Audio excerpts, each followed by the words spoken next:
ایک عورت 3 وقت میں اللہ کے بہت قریب ہوتی ہے۔ ایک مرتبہ حضرت موسیٰ علیہ السلام نے اللہ سے پوچھا کہ ایک عورت کس وقت آپ کے سب سے زیادہ قریب ہوتی ہے؟ تو اللہ نے فرمایا کہ اگر تم دیکھنا چاہتے ہو تو فلاں عورت کو دیکھ لو۔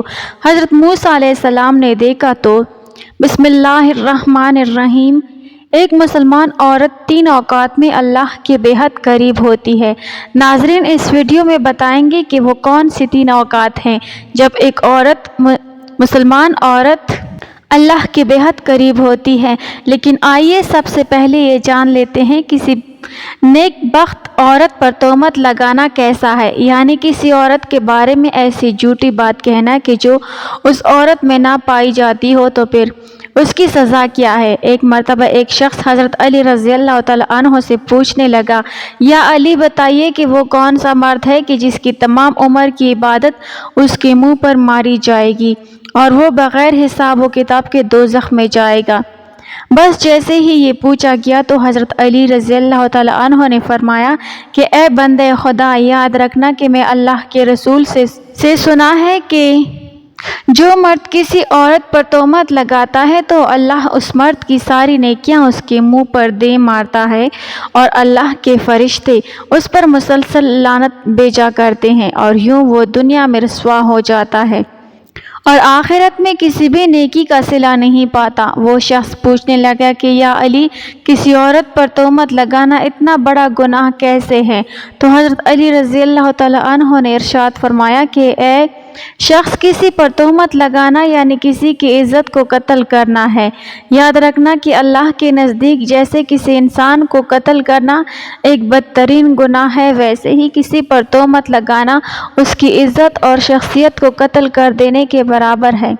اے شخص کہ کبھی بھی کسی پر تہمت نہ لگانا، خاص طور سے کسی عورت کے بارے میں کبھی کوئی جھوٹی بات نہ کہنا۔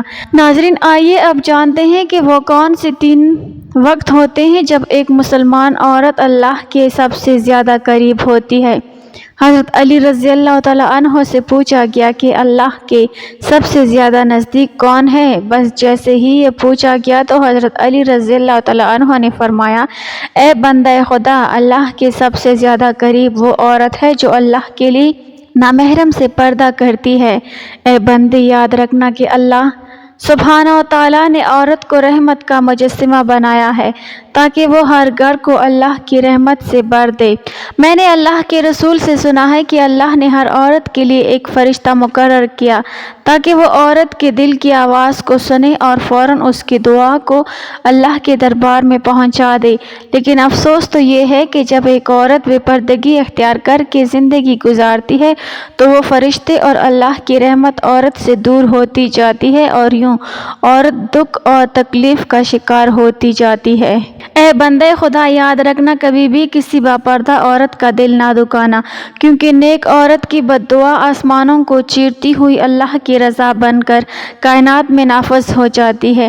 ناظرین، حضرت علی رضی اللہ تعالیٰ عنہ کے فرمان سے ثابت ہے کہ عورت جب باپردہ حالت میں ہوتی ہے تو وہ اللہ کے بہت قریب ہوتی ہے۔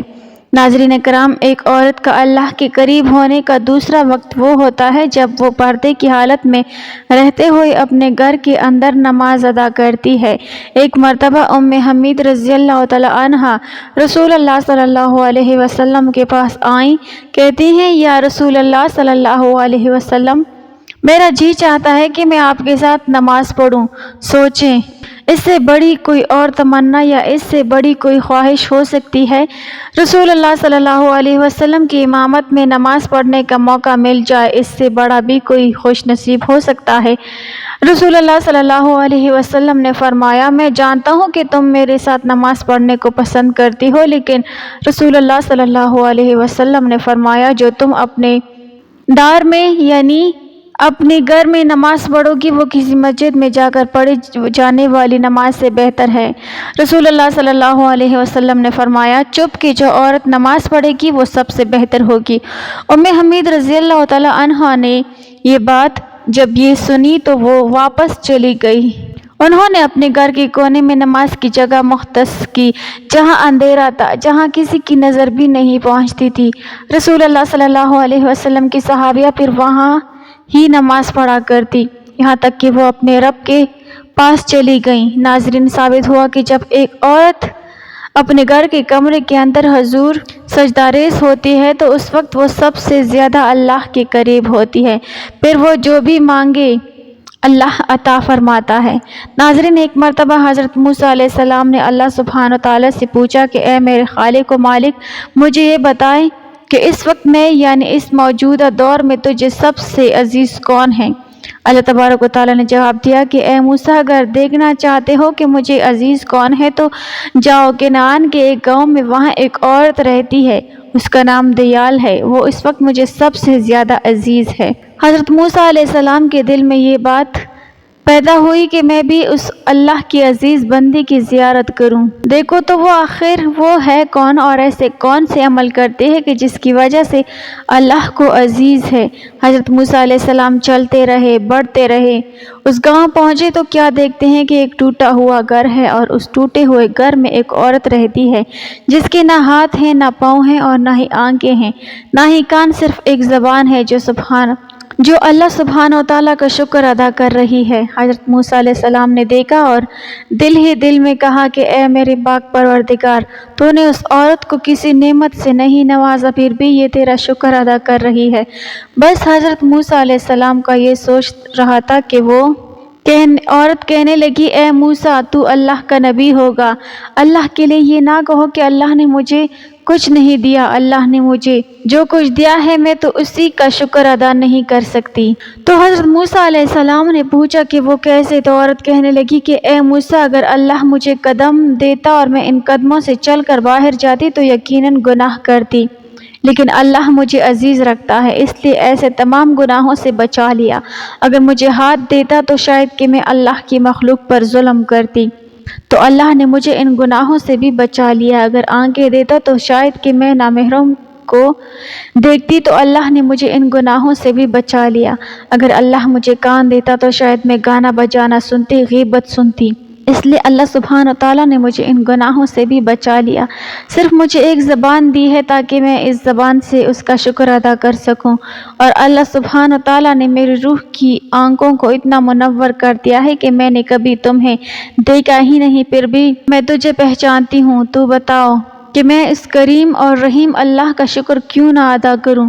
تو ناظرین، یہ سب سن کر حضرت موسیٰ علیہ السلام رونے لگے اور کہنے لگے کہ تمہارا ایمان تمہیں اللہ کے قریب کرتا ہے۔ تو ثابت ہوا کہ اگر اللہ کسی عورت پر کوئی آزمائش ڈالتا ہے تو اسے چاہیے کہ اس آزمائش پر راضی ہو جائے اور ہمیشہ اللہ کا شکر بجا لائے، کیونکہ ایسی عورت جو آزمائشوں کے باوجود اللہ کی شکر گزار ہوگی، پھر یہی وہ وقت ہے جب وہ اللہ کے بہت قریب ہو جاتی ہے۔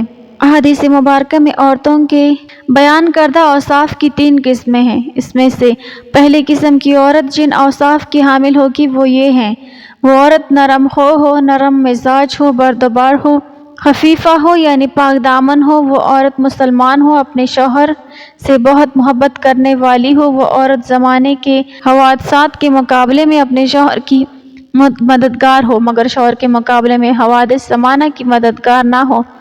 عفیفہ اور پاک دامن ہونا یہ عورت کا وصف ہے اور سب سے اونچا وصف ہے جس کا قرآن کریم نے بھی ذکر فرمایا ہے۔ ترجمہ: نیک عورتیں فرمانبردار ہوتی ہیں، مرد کی غیر موجودگی میں اللہ کی دی ہوئی حفاظت، اس کے حقوق کی حفاظت کرتی ہیں۔ دوسرا وصف قرآن کریم نے ذکر فرمایا کہ وہ شوہر کی غیر حاضری میں خیانت نہیں کرتی بلکہ اپنے عزت و آبرو کی اور شوہر کے مال و اولاد کی حفاظت کرتی ہیں، اس لیے اللہ تعالیٰ نے ان پر حفاظت کا پردہ ڈال رکھا ہے۔ نبی اکرم صلی اللہ علیہ وسلم کا ارشاد گرامی ہے، عورت کو اللہ نے نگہبان فرمایا ہے اپنے شوہر کے گھر کا اور اس کی اولاد کا، اللہ تعالیٰ کی فرمان برداری اور احکام الہی کو بجا لانے والی ہو۔ مسلم کے معنی ہے گردن ڈال دینا۔ جو شخص حکم الہی کے سامنے گردن جھکا دے، ان کو بجا لائے، اس کے احکام سے سرکشی اور انکار نہ کرے، نہ زبان سے انکار کرے نہ دل سے انکار کرے، تو یہ شخص فرمانبردار ہے، اس کو مسلم کہتے ہیں۔ اور جو شخص حکم الہی سن لیتا ہے لیکن ماننے کا جذبہ اس میں پیدا نہیں ہوتا اور اس کی خواہش نفس اس کو دوسری پٹی پڑھاتی ہے، تو اس کی مسلمانی میں نقص ہے۔ میں تو نہیں کہوں گی کہ وہ مسلمان نہیں ہے، مسلمان ہے، کلمہ طیبہ پڑھتا ہے، لیکن اس کی مسلمانی میں نقص پایا جاتا ہے، کیونکہ مسلم تو وہ ہوتا ہے جو اللہ کے سامنے گردن رکھ دے